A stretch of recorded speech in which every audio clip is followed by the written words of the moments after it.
Que alegria estar aqui mais uma vez para louvarmos juntos, para celebrarmos juntos o nome do nosso Deus. Que nós possamos nesse tempo de devocional, nesse tempo de estudo da palavra, de aprendizado da palavra, que nós possamos juntos cantar o amor de Deus. Que nós possamos cantar este grande amor de Deus que move os nossos corações, que faz com que os nossos corações possam frutificar e gerar frutos e proclamarmos juntos o reino de Deus através deste amor. Vamos louvar ao Senhor então, cante comigo.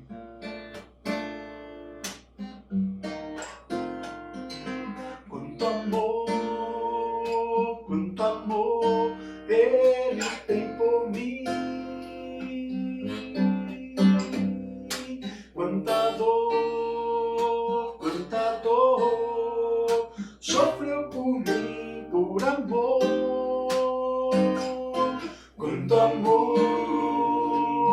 amor Ele tem por mim.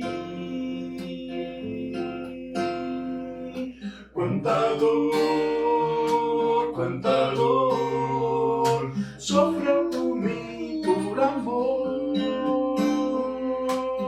A razão de tão grande amor foi mostrar que a minha vida tem valor. Sou tão precioso para Deus, que Ele deu o seu Filho para morrer na cruz por mim.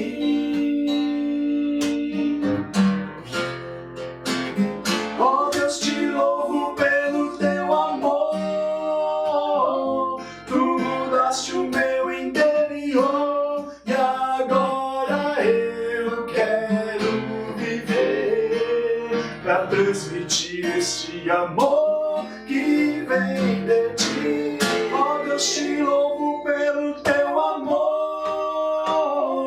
Tu mudaste o meu interior e agora eu quero viver para transmitir este amor que vem de ti. Oh Deus, te louvo pelo teu amor.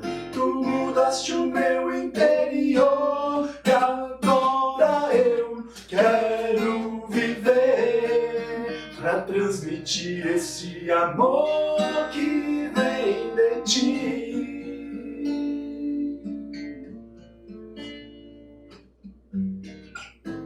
Olha aí pra gente.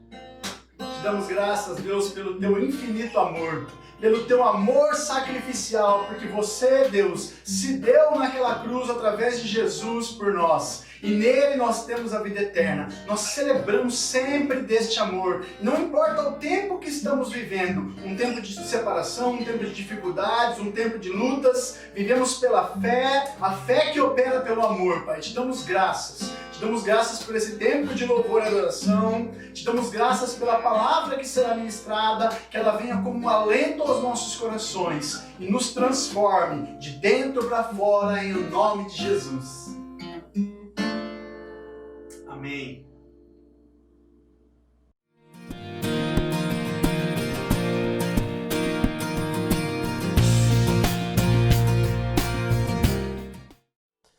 Bem-vindo ao canal da Igreja Batista do Estoril, mais uma devocional de terça-feira, nossa terça-feira, que nós nos encontramos para estudar a Palavra do Senhor. Espero que seja bênção para a sua vida e também para o crescimento da sua fé cristã, ok? Muito obrigado, Alexandre e André, abençoado louvor, que Deus abençoe a vida de seus servos. Queridos, nós queremos hoje ler apenas um versículo que se encontra no Evangelho de Mateus, capítulo 28, verso 19. Você conhece o texto da Palavra do Senhor, acompanhe a leitura, que diz: portanto, vão e façam discípulos de todas as nações, batizando-os em nome do Pai, do Filho e do Espírito Santo. Meus irmãos, hoje eu quero repercutir o texto que nós escrevemos no jornal de domingo, onde nós falamos sobre Trindade. Eu quero insistir nesse tema porque é um tema que é de fundamental importância para toda a igreja cristã, para todo cristão. É de fundamental importância. Então eu peço toda a sua atenção, a atenção dos irmãos, a atenção dos ouvintes, e especificamente os membros da nossa igreja, principalmente os diáconos, os líderes da nossa igreja, porque nós precisamos ter na mais alta estima essa doutrina da Trindade, que é um dos pilares da fé cristã. Olha só, conforme nós escrevemos no jornal de domingo, uma frase que é muito conhecida, que somente pode identificar uma nota falsa de dinheiro quem conhece a verdadeira. Somente quem conhece o verdadeiro é que consegue distinguir o falso. E assim também é na vida cristã. O cristão ele precisa conhecer com profundidade as doutrinas bíblicas e a história da igreja, para não permitir que a sua pureza de fé seja roubada, seja destruída. Tenta entender que a luta em favor da verdade, pela pureza doutrinária, contra as infiltrações da heresia dentro da Igreja do Senhor Jesus Cristo, não acontece apenas hoje. Isso tem acontecido desde lá de trás, desde os primórdios. Por isso é que o apóstolo Pedro, ele ensinou dizendo: estejam sempre preparados para responder a qualquer pessoa que vos questionar quanto à esperança que há em vós. Tem que estar preparado, tem que saber, para estar preparado, tem que saber, tem que conhecer. Tá vendo só? Só que hoje em dia, né, muitos aí por desconhecerem as Sagradas Escrituras e a história da igreja, muitos hoje em dia se deixam levar por inúmeras heresias, manifestações enganosas dentro do povo de Deus, principalmente com a chegada da internet, né? O grande volume de informação que chega até nós. Os tempos são difíceis e realmente a heresia tem se multiplicado. E, gente, uma das mais sucintas inverdades que tem invadido o ambiente cristão evangélico é o unicismo. O que é isso? O unicismo é um movimento que nega a Trindade. Só que a Trindade, para nós, é uma doutrina fundamental e inquestionável. Assim também como as outras doutrinas essenciais, inclusive citamos algumas delas na mensagem de domingo à noite. Mas, a respeito do unicismo, existem grupos unicistas trombando aí com a gente o tempo todo. De repente você está lá sem fazer nada e entra na internet e assiste uma mensagem na internet e parece ser uma bênção, porque usa textos bíblicos, argumentos bíblicos, o pastor é fervoroso, parece que está tudo certo, mas não está, porque é uma mensagem unicista. Existem muitos grupos aliados a essa doutrina unicista. Eu vou elencar aqui alguns movimentos, algumas igrejas. Por exemplo, Igreja Pentecostal do Nome de Jesus. Ou a outra igreja, Apostólicos Pentecostais Unicistas. Igreja Pentecostal Unida. A Igreja Evangélica Voz da Verdade. Assembleia no Nome do Senhor Jesus. Os Judeus Messiânicos. Testemunha de Jeová, eles rejeitam a doutrina da Trindade porque eles consideram não bíblica e de acordo com a doutrina deles. Na verdade, eles veem Deus como o Pai em um Espírito e Jesus Cristo é um ser criado. Quer dizer, uma confusão antibíblica.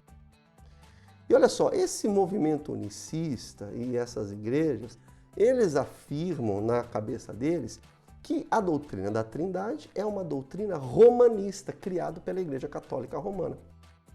Só que isso é um equívoco. Falar isso e afirmar isso é não conhecer a história da igreja.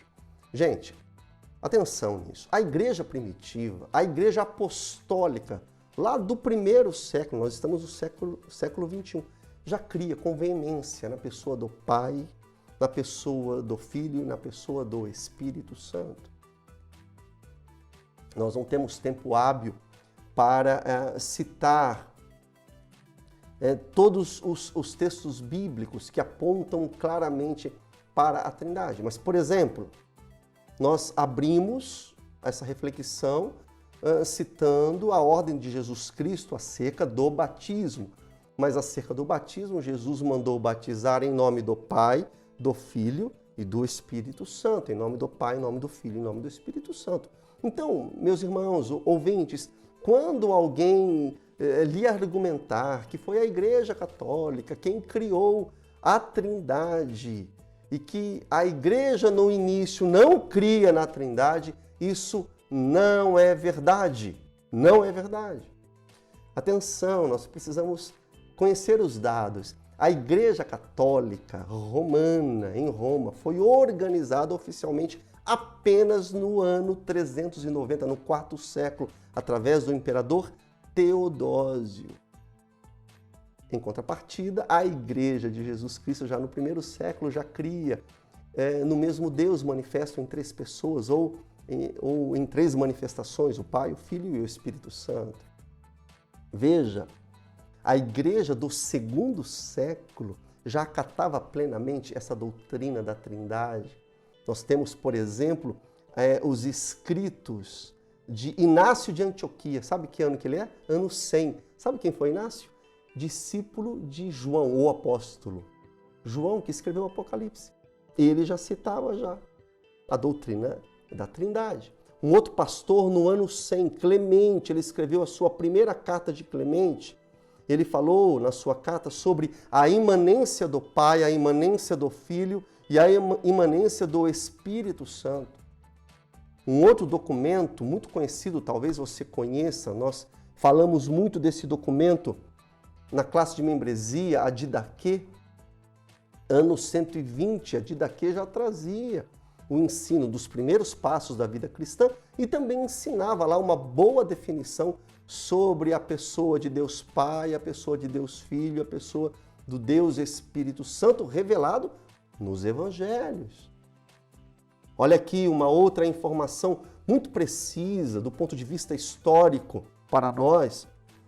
Um dos primeiros irmãos a utilizar o termo Trindade, sabe quem foi?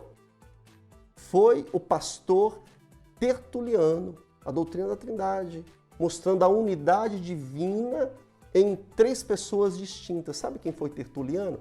Tertuliano foi aquele que afirmou que o sangue dos mártires era a semente do Evangelho. Sabe quando que ele citou a palavra Trindade? Ano 160. Gente, quem são esses de hoje que querem suplantar a doutrina da Trindade? Não, não pode. Não pode. Então, a Trindade não tem nada a ver com a Igreja Católica Romana, que viria a existir oficialmente somente lá no ano 390. Não tem nada a ver. Veja, irmãos, ouvintes, essa ideia unicista, nós falamos desses movimentos de hoje em dia, não é um negócio novo. Na verdade, essa ideia do unicismo já foi desenvolvida e foi defendida por um homem chamado Ário, de Alexandria, no ano 336. Estamos falando de 336, ou seja, antes da formação da Igreja romana oficialmente.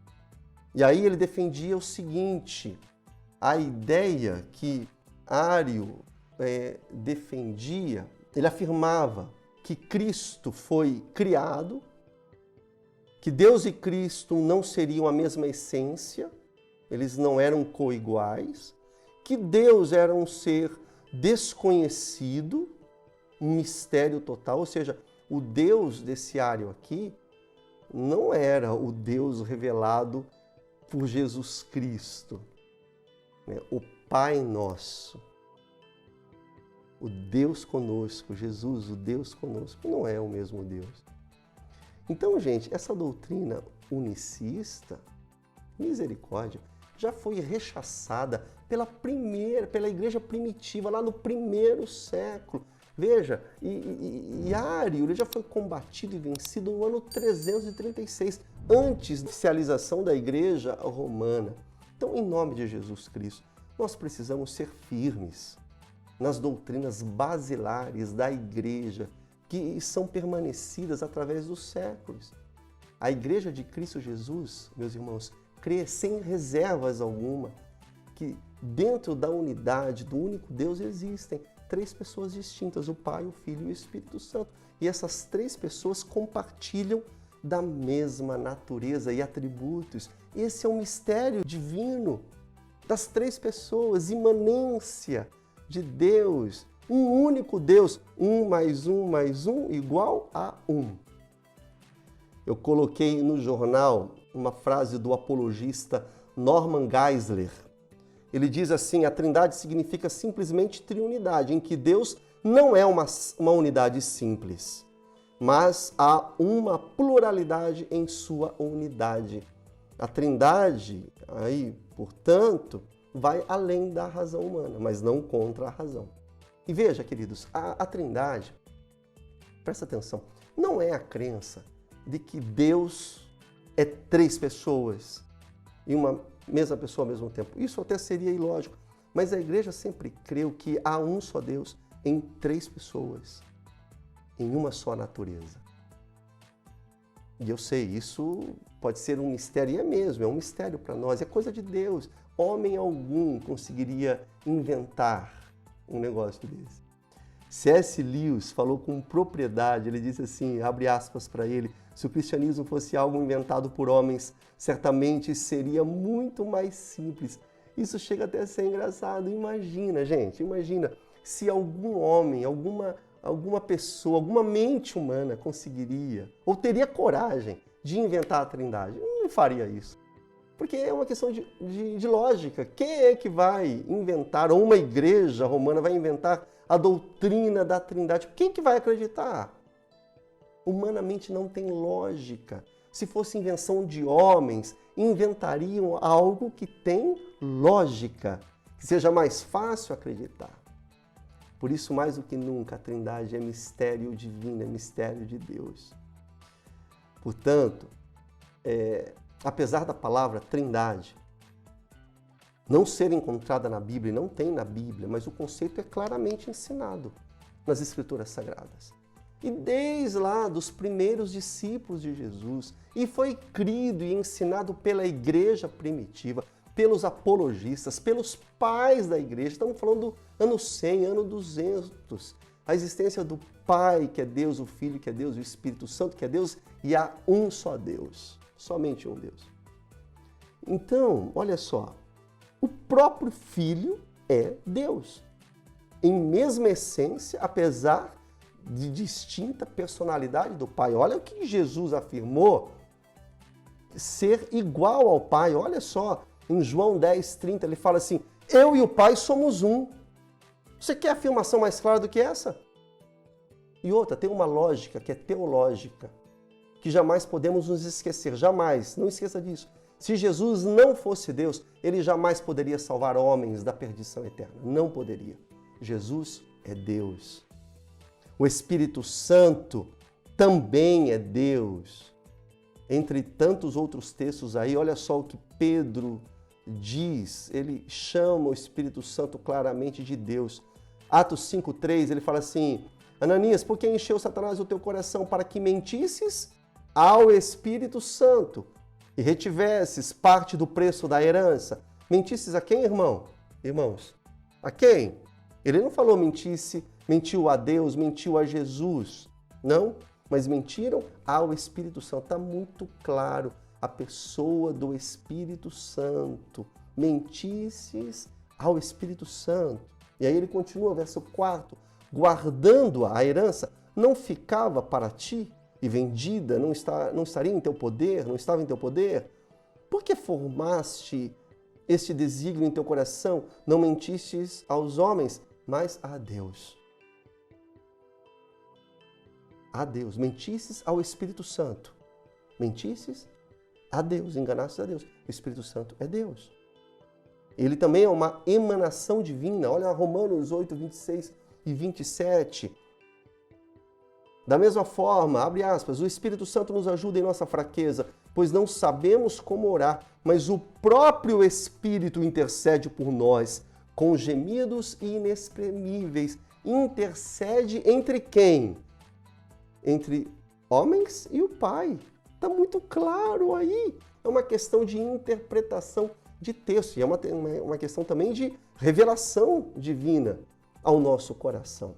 E aí ele continua no verso 27, e aquele que sonda os corações conhece a intenção do Espírito, porque o Espírito intercede pelos santos de acordo com a vontade de Deus. O Espírito intercede de acordo com a vontade de Deus. O Espírito Santo é uma pessoa divina.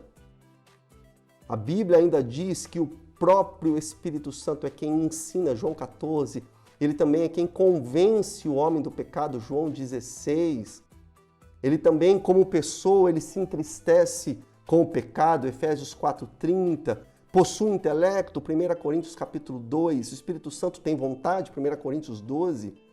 E apresenta sentimentos, Efésios 4:30. Igreja, irmãos, ouvintes, a Bíblia, ela afirma de forma categórica e cristalina que os três membros da Trindade são pessoas distintas e são mencionados de forma diferentes uns dos outros, um do outro, apesar de serem um. Mistério de Deus. É sempre muito importante destacar, meus irmãos, presta atenção. Talvez a dificuldade de aceitar a Trindade por muitas pessoas, e principalmente esses grupos que negam a Trindade, colocam lá, falando que a Trindade é da Igreja Católica, na verdade, é por uma questão semântica e também de natureza imaginativa. Sabe por quê? Porque é difícil o pensamento humano pensar na lógica trinitária. Há realmente uma complexidade, principalmente no campo da nossa imaginação. Mas não é porque nós não entendemos que isso vai ser argumento para refutar essa verdade divina.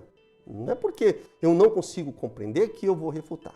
Agora, olha só, na questão semântica, o problema é o seguinte: os cristãos, desde o primeiro século, eles preferiram usar o termo pessoa em vez de forma, manifestação ou emanação para explicar o Pai, o Filho e o Espírito Santo. E o problema aí aparece porque é o seguinte: quando você cita pessoa, a igreja sempre citou pessoa, desde o primeiro século, isso dá a impressão que são três deuses, que são distintos. Então, quando nós ouvimos a palavra pessoa, isso soa no nosso ouvido como sinônimo de um ser distinto. Percebe isso daí? Se existem três pessoas, nós imaginamos, então, as pessoas imaginam que são três seres distintos e não três partes integrantes de um mesmo ser. Essa é a dificuldade chamada semântica. No entanto, o conceito da Trindade jamais representou três seres como cada pessoa sendo um ser distinto. Isso, na verdade, isso seria politeísmo, e o cristianismo crê de todo o coração que há um só Deus. Eu termino aqui dizendo o seguinte, que a Trindade é o centro do cristianismo ortodoxo. A doutrina da Trindade é bíblica. E sim, é um mistério. Através da fé nós cremos. E é uma questão da fé que transcende a nossa razão. Não contra a razão, mas é muito além da nossa razão.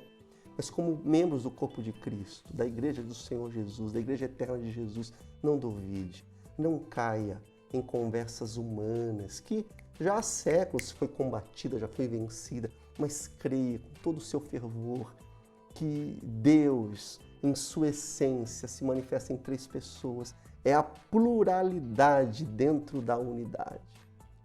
E aí, gente, quando esse conceito divino e bíblico, transcendente, é compreendido por um pobre mortal como eu e você, a única coisa que nos resta fazer é nos prostrarmos em veneração a esse Deus assustadoramente poderoso, inexplicável. Como nós somos pequenos, incapazes diante de tamanha grandeza, diante de tamanho poder. Então, você que me ouve, tome muito cuidado de ficar bebendo de fontes aí que se dizem cristãs, mas que na verdade ensinam a mentira, o engodo desse unicismo, que não encontra base na palavra de Deus. Não beba dessa água, porque sem perceber, sem se dar conta, você poderá estar bebendo veneno para a sua alma. Muito cuidado. Gostaria que você orasse agora, pedindo discernimento, temor, tremor, sabedoria da parte de Deus, para que você viva em unidade na palavra de Deus, em unidade com a igreja de Jesus Cristo. Tá bom? Faça isso, ore ao Senhor. Para quem quiser saber aí o material que eu usei, eu sempre uso, é de Arlie Carnes, O Cristianismo através dos Séculos, e também Justo Gonzalez, A História do Cristianismo. Está marcado aí. Gostaria que você orasse.